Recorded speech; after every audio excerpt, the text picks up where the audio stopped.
We'll end on a high note today, building up to what has been an incredible month of Pride here in Montgomery County and across the country. And for me, it's really been incredible to see how much Pride has grown just in my short time here on the Council. 2 years ago, we raised the Pride flag on the county, outside the county executive's building. And then just earlier this month, all of us got together in person and we raised the Progress flag, another monumental day. And it was also great to see everybody in person to celebrate. This year in particular has been, I think, really special for the community because while we all gathered here in Rockville to raise the Progress flag, there was a swell of community events too. The communities of Woodmore and Indian Spring and Forest Estates all hosted some variation of Pride events and marches and celebrations, and it was incredible. And then we had other collaborative events taking place. There were over the weekend, there were drag queens in Rockville, and there were other events up in Sandy Spring for a mix of Juneteenth and Pride celebrations as well earlier this month. And so it really is Montgomery County's true coming out and creating even more spaces for members of the LGBTQ plus community to be safe and to be out.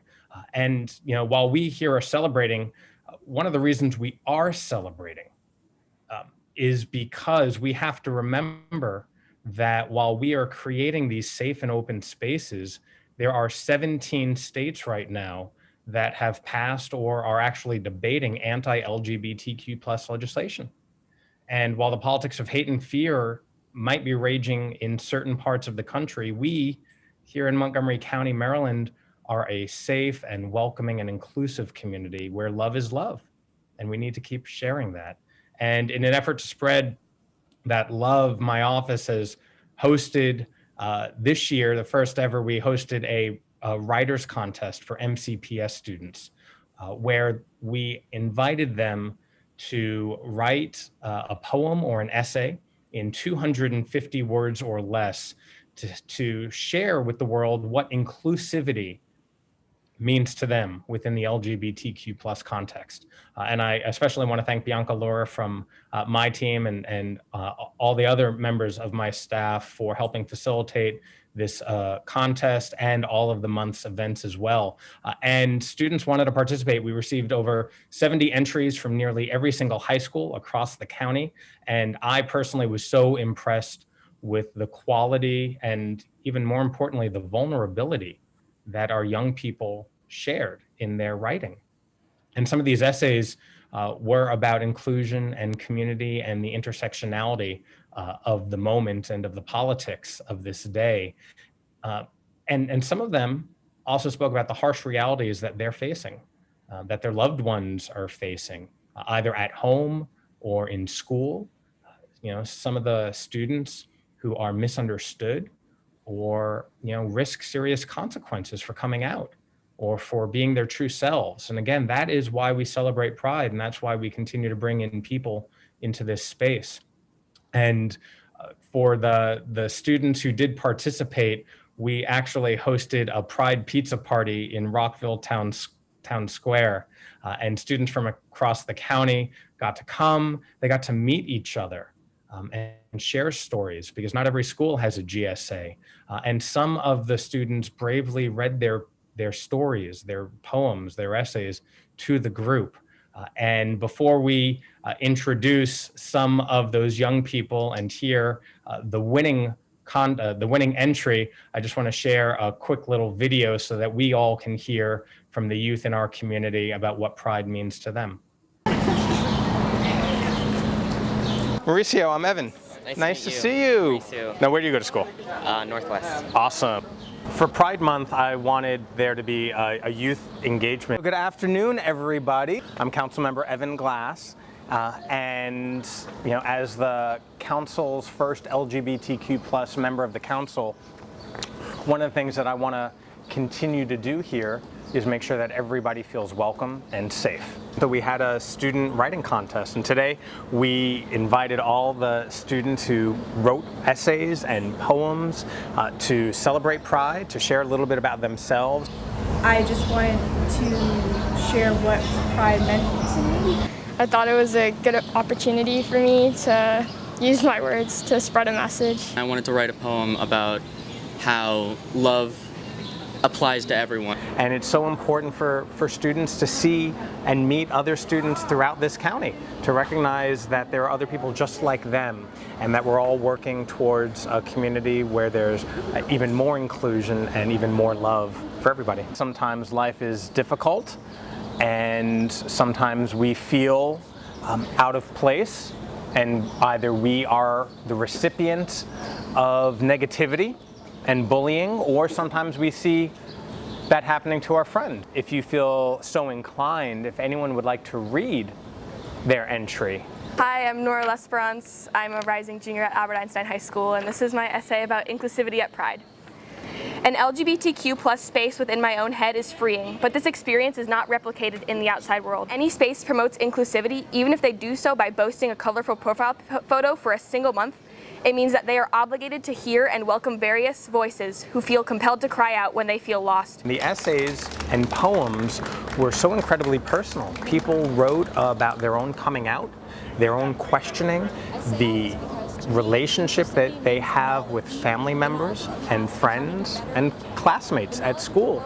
Some of them were incredibly uplifting and positive, yet others were quite sad.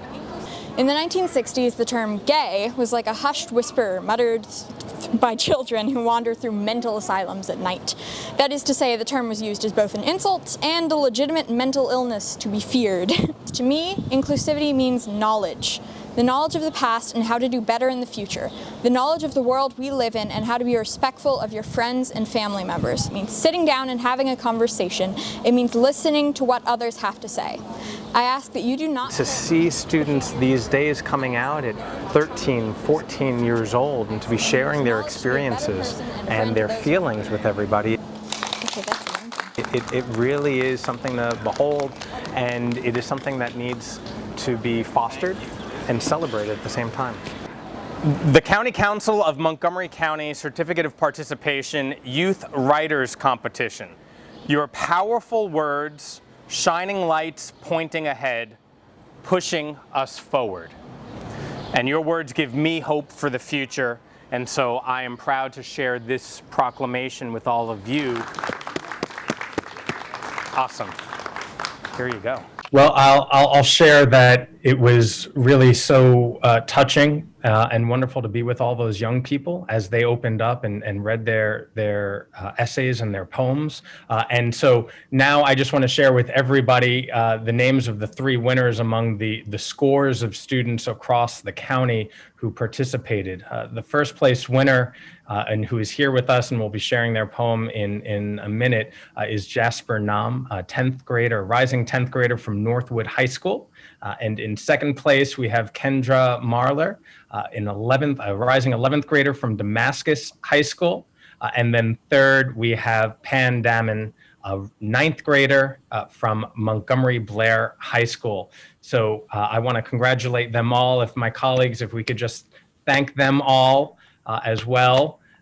And I also want to thank the Sanford and Doris Slavin Foundation and the wonderful mayor of Somerset, Jeffrey Slavin, for providing some awards for these young people to support them in their work and their time. And especially thank Mayor Slavin for being an incredible LGBTQ plus leader here in the county. But now I would like to turn it over to Jasper, who will share the first place essay, the poem that Jasper wrote. I see Jasper here. So Jasper, if you want to unmute yourself. Yeah, hi. It's wonderful to be here. Thank you. Absolutely. Should I just recite my poem? Please, yeah, go ahead. The floor is yours. This is titled, Can't You Hear Us? The bait and the code and the agenda and the culture and the nest, not Locke. We are real. We are real. We are here. We are here. Horton, can't you hear us cry and scream and laugh and hush and die and throw bricks through your stained glass window, Horton? Mr. Seuss would not approve, and neither will you. The Father has made sure of that, and his father and father and father before you. And though we are so young, our love is older than your pretty ingrown trees. It runs through our sick, blessed blood, and we run through the cobbled asphalt, gum-stained streets, children with crowns and no fathers. And oh, shut your stained windows, and through them hear our screaming colors, our sinful pride and villainous joy, our reckless, angry love, and finally open your goddamn doors. But we are not waiting for you anymore. Thank you. Well, thank you very much, Jasper, for opening up and sharing your gift of writing and yourself with all of us. And congratulations on winning this contest. And I also just see Pan is here. Pan zooming in from Grandma's, I believe. And Pan, do you have anything to say? Do you want to just share why you participated? I don't know. I just have these poems that I've been writing, and I thought I might as well. I don't know. Well, keep on writing, Pan. And I know a lot of what you write probably will not be shared with anybody, and that's good. That's okay. As long as you keep knowing that we are all here for you, that all the leaders in Montgomery County and across Maryland are here for you, and Jasper and Kendra, whose camera is off right now. But this is the community where you live, and we are here just to support you. And I want you, and we all want you to know that. And so I'm going to turn it over to the county executive before all of my colleagues join in this celebration and reading the proclamation.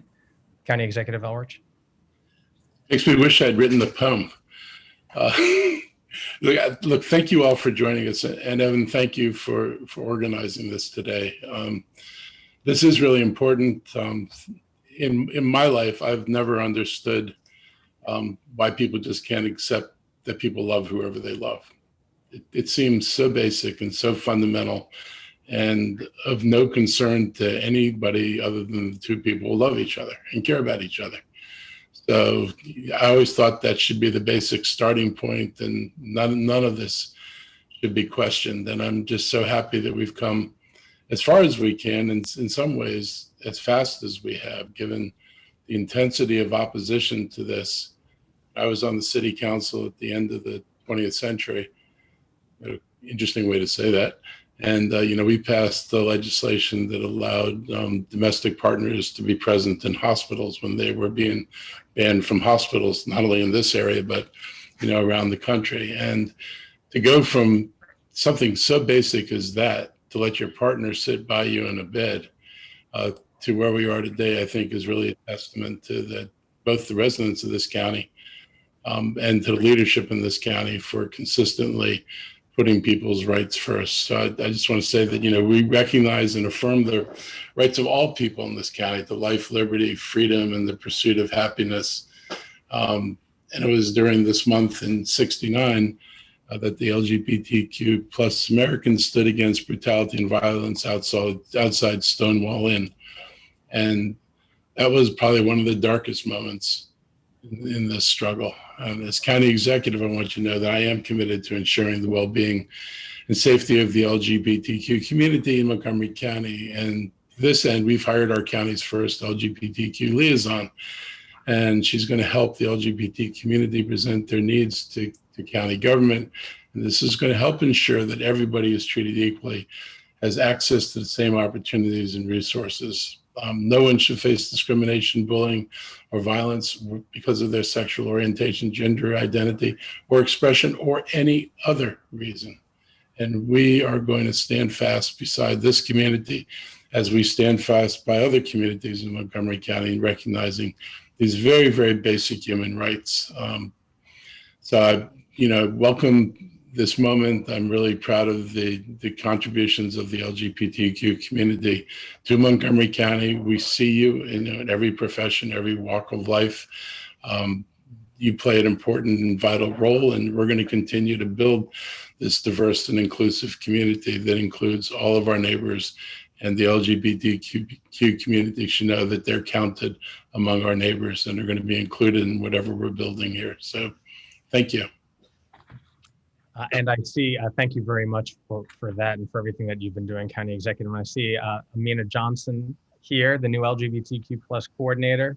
Would you like to make a comment? Sure. Thanks to the county council and to the county executive, and thank you to the young people for those inspiring words. Jasper Horton happens to be one of my favorite Dr. Seuss characters, so thank you for that. Pride Month is a commemoration of the strength and perseverance of the LGBTQ community, and I'm proud to be a part of a community that recognizes the vital role that we LGBTQ people play. You think I know how to say that as I say it so much, play in our community and celebrates us and wants us to keep us safe. So thank you very much. Well, thank you for everything that you've been doing. And so without further ado, we can read this proclamation, which I think starts with the county executive. Whereas June Pride Month, and this marks the third year that Montgomery County recognizes Pride as a time to celebrate love and inclusivity, and whereas this year Montgomery County raised the Progress flag, designed by Daniel Quasar, which expands upon the original rainbow flag by highlighting the Black, brown, and trans members of the LGBTQ plus community. And whereas we recognize trailblazers of generations before us, like Marsha P. Johnson, who protested against police brutality after Stonewall. People like her champion this fight for civil rights and help pave the path toward achieving full equality for all. And whereas we celebrate the accomplishments and victories of the LGBTQ plus community while raising awareness of the challenges that still exist across the country, such as access to healthcare, discrimination in employment, housing, and continuing legal challenges at the Supreme Court. And whereas LGBTQ plus residents are an active and important part of the Montgomery County and contribute to the academic, political, economic, and social vibrancy of our community. And whereas, like all of society, the LGBTQ plus community is not homogeneous, but diverse in its racial identity, age, immigration status, gender expression, religious belief, and socioeconomic standing. And whereas individuals who identify as LGBTQ plus are 40% more likely to experience homelessness, thus requiring us to create and support inclusive housing policies that address the diverse needs of this community. And whereas the LGBTQ plus community in smaller municipalities within the county have organized parades, workshops, festivals, and many other activities to celebrate Pride Month and to uplift their LGBTQ plus neighbors. And whereas Montgomery County reaffirms its commitment to support our non-binary and transgender residents, particularly Black trans women who continue to face marginalization, discrimination, and violence. And whereas an individual's sexual orientation, gender expression, or identity should never be a barrier to equal protection under the law, and civil rights for LGBTQ plus people is the embodiment of the American promise of life, liberty, and the pursuit of happiness. And whereas Montgomery County affirms our commitment to full equality for all LGBTQ plus residents and applauds the efforts of our LGBTQ plus trailblazers. And do we, County Executive Mark Elrich as County Executive, Tom Hucker as County Council President, and myself as County Councilmember hereby proclaim June 2021 as LGBTQ plus Pride Month, presented on this, the 29th day of the year 2021. So thank you all. We got another day or two left of Pride, so let's continue celebrating and making sure that every single person knows that we are a loving, affirming, and inclusive community, and especially to our young people, thank you for being you, thank you for speaking out, and keep on writing.